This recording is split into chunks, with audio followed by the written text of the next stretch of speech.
Well, we're in the third week of our sermon series called The Paradoxical Commandments. We're looking at a group of statements put together by Dr. Kent M. Keith, approved of by Mother Teresa. She had them on the wall of her mission. I was going to put the whole list in the back of the church. I've not got that done yet, but I will do it, and I'll also put it in the newsletter this month. And if anybody, by the way, is not on our newsletter list, please let us know. We'd be happy to add you. But anyway, today we're going to look at number 3 of these commandments. Number 3 is, if you are successful, you will win false friends and true enemies. Succeed anyway. Now, in looking at that statement, it seems to me the first thing we need to do is define what success means. Because it means different things to different people. Even the dictionary defines it in a couple of different ways. One definition of success is the attainment of wealth, position, honors, or the like.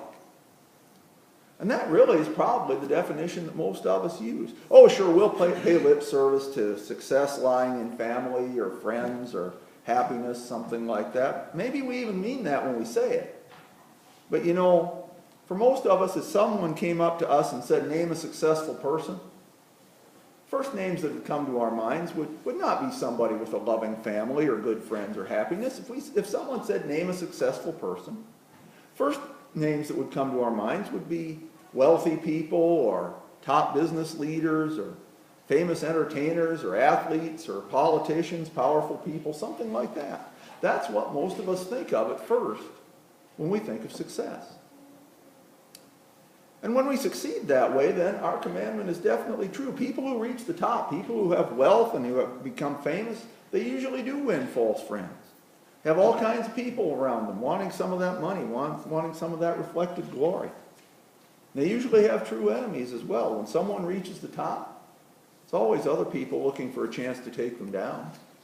Even if they've earned their success honestly and by hard work, there are still plenty of people who will resent that success, start looking for ways to take them down. It just seems to be the way people are. Now, another definition that the dictionary gives us is the favorable or prosperous termination of attempts or endeavors, the accomplishment of one's goals. Now, that's maybe a little better, but it still talks about achievement rather than happiness or having loving friends or anything like that. It talks about a person achieving their own goals. Now, there's nothing automatically wrong with having goals, but when our focus is just on achieving our own goals, we can lose sight of other things. We can lose sight of what effect the achievement of our goals may have on other people. We can lose sight of how sometimes we can hurt others to achieve our own goals. It seems to me that as Christians, success should have a different meaning. Success for a Christian, it seems to me, means nothing more, nothing less than staying faithful to God, no matter what the circumstances are. Now understand, God does not say that if we stay faithful to God, we will succeed in human terms. Staying faithful to God does not necessarily mean that we will gain money or fame. We may or we may not. Staying faithful to God may mean that we accomplish our own goals, or it may not. It's not that those earthly measures of success are inherently good or bad. It's that those earthly measures of success are irrelevant to whether we succeed in God's eyes. God does not say, stay faithful to me and I'll guarantee you success in human terms. God says, stay faithful to me no matter what happens. Stay faithful to me and trust me that I'll take care of the rest. And when we can do that, we are successful, no matter what the rest of the world may think. But at the same time, when we do that, we will make some false friends, or we will make some true enemies. That's what happened to Jesus. That brings us to our Bible verses for today. By the time of our reading for today, Jesus appeared to be successful in human terms. He had quite a following, you know. This passage comes right after Jesus came to Jerusalem in triumph, riding on a donkey, people waving palm branches, calling him the king, what we now call Palm Sunday. Looked like everybody loved him. Of course, we know that most of those people would turn out to be false friends. When Jesus was arrested a few days later, they all abandoned him.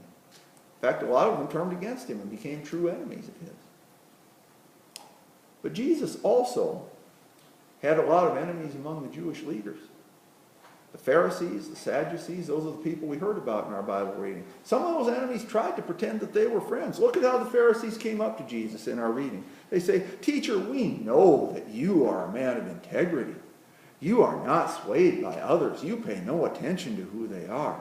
You teach the way of God in accordance with the truth." I mean, they're laying it on pretty thick there. That's how they're trying to flatter Jesus. They're trying to butter him up. They're trying to pretend that they think so highly of him. I mean, you talk about false friends. If Jesus would have had boots instead of sandals, he'd have had to put them on. It was getting pretty deep in there. And then, right after they say all that, they ask what they think is their gotcha question. The question about taxes. They think it's a gotcha question because they think they've got Jesus either way. What they're trying to do is present Jesus with a false choice. If he says, yes, you should pay your taxes, they can accuse him of bowing down to an earthly king, denying the sovereignty of God. If he says, no, you should not pay your taxes, they can accuse him of being a revolutionary who wants to overthrow the government. Either way, they think they've got him. They are both Jesus' false friends and his true enemies. And the Sadducees do some of the same thing. They skip some of the flattery, or if they do use it, it's not mentioned in the Bible. But they're posing as people who just want information, and in fact, they think they're asking him a gotcha question too. Just like the Pharisees, they're trying to set up a scenario where Jesus cannot win no matter what he says. They're trying to present Jesus with a false choice.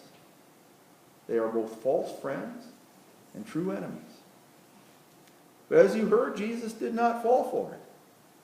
Jesus' answers are presented in such matter-of-fact terms. We sometimes don't realize what Jesus was doing or how hard it had to be for him to do that. Because a lot of times when we're presented with these false choices, we fall for it. We think we've got to go with one or the other. Jesus knew that these people were his enemies. Jesus knew as well that these people had power. He knew that if he did not do and say what they wanted him to do or say, they could kill him. In fact, he already knew that eventually that was what they were going to do. If Jesus had been concerned about success in human terms, what would he have done? He'd have found a way to compromise, right? He'd have tried to find some way to get along with the Pharisees, to get along with the Sadducees. He'd have tried to find some way to try to pacify them so that he could continue his earthly ministry, keep the crowds on his side. He'd have wanted a way to keep his popularity and to keep the power that came with his popularity. That's what Jesus would have done if he'd been concerned with success in human terms. But of course, Jesus was not concerned with that. He was not concerned with human success. Jesus was concerned with staying faithful to God. And so he answered these questions in such a way that did not go along with either one of those false choices he was presented with. Instead, he gave an answer that had to do with the truth of God. Because Jesus knew if his goal was earthly success, he would fail in God's eyes. The only way he could truly succeed was to stay faithful to God. After Jesus was arrested and killed, everybody thought he'd fail. Even the disciples, they just kind of stayed around and hid. They did not know what they were supposed to do. They thought it had all gone wrong, that it had all failed. But in fact, it was only by being arrested and killed that Jesus could succeed. Because in doing that, Jesus stayed faithful to God. And he trusted that God would take care of the rest. And God did. Jesus rose from the dead, conquering death not just for himself, but for us as well. Jesus was not successful in human terms. He did not have wealth or position or honor. He did not have a favorable termination of his endeavors on earth. In fact, he was killed. And again, not only that, when he died, nobody thought he had accomplished any of his goals. Rome was still in control of Israel. The Pharisees and the Sadducees were still in control of the Jewish religion. Nothing much had changed at all when Jesus was killed. Nothing had changed, and yet everything had changed. It changed, and it's still changing because Jesus did not care about succeeding in human terms. Jesus cared only about staying faithful to God. Jesus knew that staying faithful to God was the only way that his life on earth could be a success. And it's the only way that our lives on earth can be a success as well. Because we're all tempted to compromise.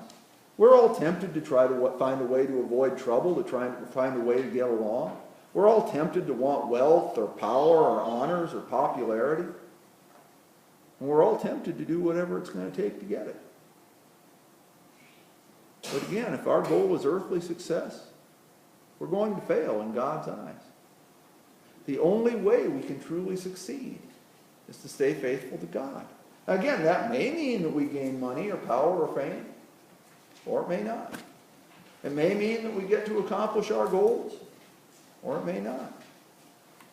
It will almost certainly mean that we will gain some false friends and some true enemies, the way Jesus did. But if we trust God, it'll all be worth it. If we are successful, we will win false friends and true enemies. But succeed anyway. Stay faithful to God. It won't always be easy, but it will be worth it. Amen.